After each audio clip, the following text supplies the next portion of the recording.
आज हम लोग 12th अकाउंटेंसी के chapter dissolution of partnership firm का कुछ very important multiple choice questions करने वाले हैं। अभी जैसा कि आप यहाँ देख रहे हैं, फर्स्ट क्वेश्चन क्या है जो कि वेरी इंपॉर्टेंट क्वेश्चन है। क्या है भाई? Realisation account is, realisation account क्या है? तो हम लोग को पता होना चाहिए रियलाइजेशन अकाउंट क्या है। एक नॉमिनल अकाउंट है। रियलाइजेशन अकाउंट क्यों बनाया जाता है? तो डिसोल्यूशन के टाइम में क्या होता है, आप अपने बिजनेस के सारे एसेट्स को सेल करते हैं, जो भी आउटसाइड लायबिलिटीज हैं, जो भी एक्सपेंसेज होंगे उन सब का पेमेंट करते हैं।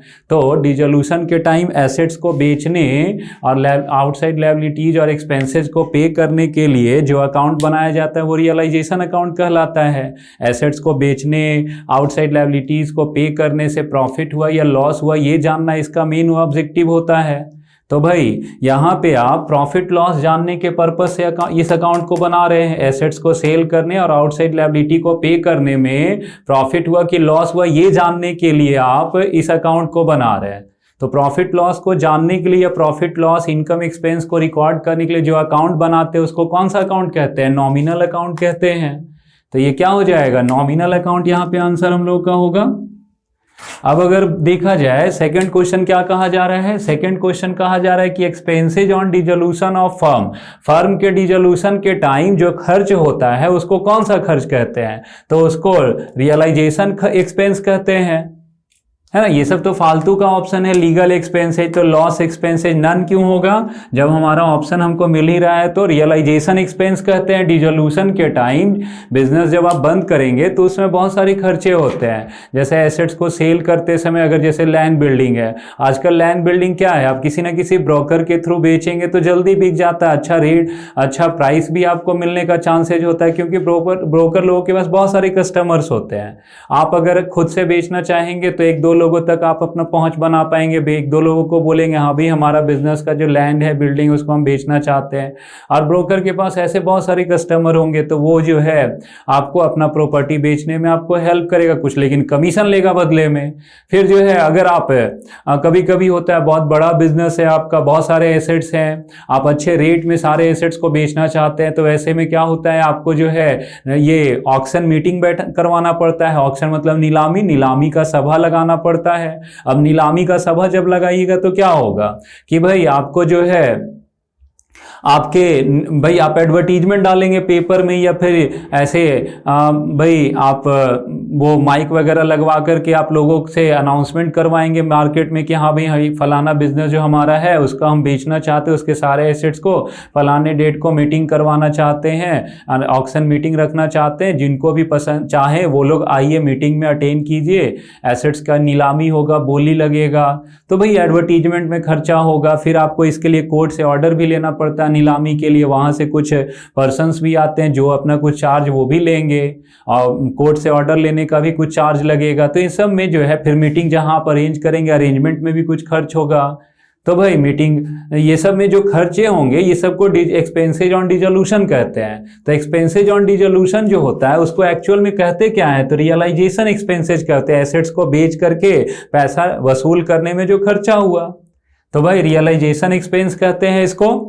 अब क्या बोला गया? अब बोला गया कि क्रेडिट बैलेंस जो होता है ना, ये पार्टनर कैपिटल अकाउंट का क्रेडिट बैलेंस, मतलब क्या? पार्टनर कैपिटल अकाउंट का क्रेडिट बैलेंस का क्या मतलब होता है कि पार्टनर लोगों का आपके बिजनेस में पैसा है, पार्टनर का पैसा बिजनेस में है। और यही अगर डेबिट बैलेंस यहां लिखा होता, debit balance of partner capital, इसका मतलब क्या होता कि भाई पार्टनर के ऊपर बिजनेस का पैसा है, जो पार्टनर ने पैसा नहीं लगाए हुए है, या लगाया भी होगा तो वो उससे ज्यादा निकाल लिया है, ड्रॉइंग कर लिया है, बिजनेस का पैसा पार्टनर के ऊपर हो गया अगर डेबिट बैलेंस लिखा हुआ रहता तब। लेकिन क्रेडिट बैलेंस जब लिखा हुआ, इसका मतलब क्या हुआ कि पार्टनर लोगों का पैसा बिजनेस में लगा हुआ है, बिजनेस में से उसको क्या किया जाएगा? पार्टनर को पे किया जाएगा। तो पार्टनर को पे किया जाएगा तो किसको पे करेंगे? डिसोल्यूशन के टाइम पेमेंट जो किया जाएगा, पार्टनर लोगों को पेमेंट जो करेंगे वो किसको करेंगे? खुद पार्टनर को करेंगे। पार्टनर है तो फिर उसके वाइफ को या फिर फर्म को क्यों पेमेंट करेंगे? फर्म के यहाँ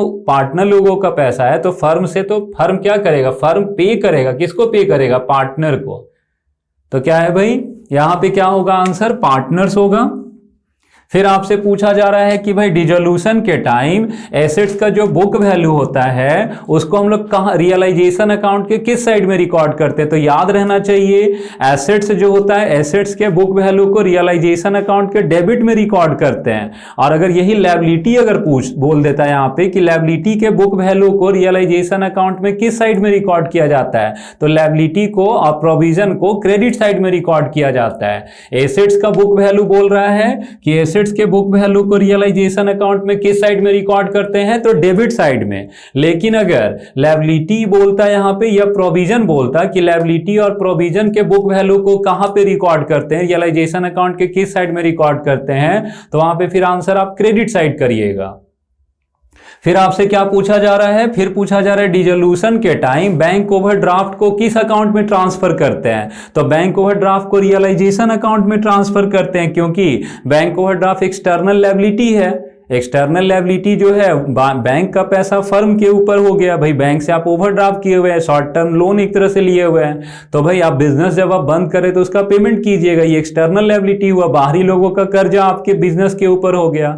तो बाहरी एक्सटर्नल लायबिलिटी जो भी होता है सबको रियलाइजेशन अकाउंट में ट्रांसफर करते हैं, रियलाइजेशन अकाउंट में उसका पेमेंट भी दिखाते हैं। तो ये बैंक ओवरड्राफ्ट को कौन से अकाउंट में ट्रांसफर करेंगे, रियलाइजेशन अकाउंट में। फिर आपसे क्या पूछा गया कि क्रेडिटर जो है वो 8,000 रुपए का है। अब ये इसको जब हम लोग पे करने लगे तो 5% का डिस्काउंट मिला, तो 8,000 का 5% कितना होता है, 400 रुपया होगा। तो भाई 400 रुपया आपको डिस्काउंट मिल गया, मतलब आप क्रेडिटर को कितना रुपया पे करेंगे, 7,600 रुपया, 7,600 रुपया पे करेंगे। वही आपसे पूछ रहा है। आपसे यहाँ क्या पूछ रहा है, आपसे पूछ रहा है ना कि रियलाइजेशन अकाउंट में डेबिट कितने रुपए से किया जाएगा। क्रेडिटर को जब आप पे करेंगे तो क्रेडिटर ट्रांसफर किधर होगा, क्रेडिटर अगर ट्रांसफर बात करे तो क्रेडिट में ट्रांसफर होगा, लेकिन आपसे यहाँ डेबिट पूछ रहा है कि रियलाइजेशन अकाउंट के डेबिट में कितना रुपया लिखाएगा। डेबिट मतलब कि क्रेडिटर का पेमेंट जो होगा वो डेबिट साइड में लिखाएगा। आपसे पेमेंट पूछ रहा है कि क्रेडिटर का पेमेंट कितना रुपया करेंगे, तो पेमेंट कितना रुपया करेंगे, 7,600 रुपया पे करेंगे। 400 रुपया आपका डिस्काउंट हो गया, 400 डिस्काउंट करके हम लोग पेमेंट करेंगे। यही अगर यहां क्रेडिट पूछता कि क्रेडिट कितना रुपया होगा क्रेडिटर का, रियलाइजेशन अकाउंट में क्रेडिट कितना रुपया होगा। क्रेडिट कहने का मतलब क्या होता कि रियलाइजेशन अकाउंट में क्रेडिटर का बुक वैल्यू किधर लिखाएगा। तो क्रेडिट बुक वैल्यू अगर होता तो बुक वैल्यू पूछता तो 8,000 रुपया होता, क्रेडिट अगर रहता तो 8,000 रुपया आंसर करते। लेकिन यहां डेबिट पूछ रहा है, डेबिट पूछ रहा है मतलब क्या, पेमेंट पूछ रहा है कि क्रेडिटर को पे कितना किया जाएगा। तो क्रेडिटर को पे किया जाएगा 7,600 रुपया, 400 रुपये का डिस्काउंट हो गया 5%। फिर आपसे पूछ रहा है कि भाई डिसोल्यूशन के टाइम इसमें से कौन से अकाउंट को लास्ट में बनाते हैं। तो हम लोग को पता होना चाहिए, पहला रियलाइजेशन अकाउंट बनता है, फिर पार्टनर का अगर लोन अकाउंट है पार्टनर का, तो पार्टनर का लोन अकाउंट बनाते हैं। फिर अगर पार्टनर का करेंट है तो पार्टनर का करेंट अकाउंट बनाते हैं। फिर पार्टनर कैपिटल अकाउंट बनाते हैं, और लास्ट में कौन सा अकाउंट बनाते हैं, कैश है तो कैश, नहीं तो बैंक है तो बैंक। तो यहां लास्ट का पूछ रहा है, तो लास्ट का कौन सा अकाउंट होगा, लास्ट का हो जाएगा कैश या बैंक अकाउंट। फिर पूछ रहा है कि भाई डिसोल्यूशन के टाइम पार्टनर लोन अकाउंट को कहां ट्रांसफर करते हैं। तो पार्टनर का लोन पार्टनर कैपिटल अकाउंट में ट्रांसफर होता है। पार्टनर का लोन रियलाइजेशन अकाउंट में नहीं या पार्टनर कैपिटल अकाउंट में नहीं, कहां ट्रांसफर होता है, पार्टनर लोन अकाउंट में। तो देखते हैं पार्टनर लोन अकाउंट ऑप्शन है, तो पार्टनर लोन अकाउंट ऑप्शन नहीं है, यहां रियलाइजेशन है, पार्टनर कैपिटल है, पार्टनर करेंट है और नन ऑप्शन दे दिया। तो यहां पे नन में हम लोग टिक करेंगे, क्योंकि यहां ऑप्शन वो ऑप्शन है ही नहीं जहां पे ट्रांसफर होता है पार्टनर का लोन। पार्टनर का लोन कहां ट्रांसफर होता है, यहां पे ऑप्शन नहीं दिया। मान लेते हैं कि आपको ऑप्शन दे देता partner loan partner loan account, तो वो आपका आंसर होता। पार्टनर का लोन जो है पार्टनर लोन अकाउंट में ट्रांसफर होगा, लेकिन यहां ऑप्शन ही नहीं दिया, इसलिए नन में आंसर करेंगे कि इनमें से कोई नहीं, ये सब में से नहीं जाता है। कहां जाता है, एग्जैक्ट आंसर क्या होगा, पार्टनर लोन अकाउंट, तो वो नहीं दिया, तो नन आंसर करेंगे। अब बोल रहा है कि डिसोल्यूशन के टाइम जनरल रिजर्व का जो बैलेंस होता है, बैलेंस शीट में जो जनरल रिजर्व का बैलेंस होता है उसको हम लोग कहां पे क्रेडिट करते हैं, किस अकाउंट में, तो पार्टनर कैपिटल अकाउंट में जनरल रिजर्व हो गया, या फिर प्रॉफिट एंड लॉस अकाउंट अगर बैलेंस शीट में दिया हुआ है, और प्रॉफिट एंड लॉस अगर लायबिलिटी साइड में दिया हुआ है मतलब प्रॉफिट है, जनरल रिजर्व है, ये सब कहां पे क्रेडिट होगा, पार्टनर कैपिटल अकाउंट के क्रेडिट में पार्टनर के बीच में रेशियो हम बांट के दिखाते हैं। अगर profit and loss asset side में दिया है तो भाई वो भी पार्टनर कैपिटल अकाउंट में ही जाएगा, मगर डेबिट में जाएगा क्योंकि वो लॉस है, एसेट साइड में दिया हुआ है प्रॉफिट एंड लॉस अकाउंट अगर तब।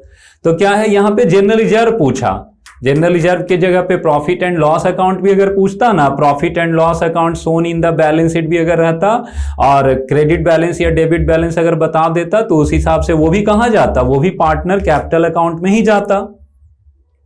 तो इस तरह से अभी हम लोग कुछ क्वेश्चंस किए डिसोल्यूशन ऑफ पार्टनरशिप फर्म का, बाकी का हम लोग आगे के क्लास में कर लेंगे, इसी के आगे और कर लेंगे। डिसोल्यूशन में भी और भी कुछ इंपॉर्टेंट क्वेश्चन है, वेरी वेरी इंपॉर्टेंट क्वेश्चन है, इतना पहले कर लीजिए, फिर उसके बाद का क्वेश्चन आगे की क्लास में कर लेंगे। That's all, thank you.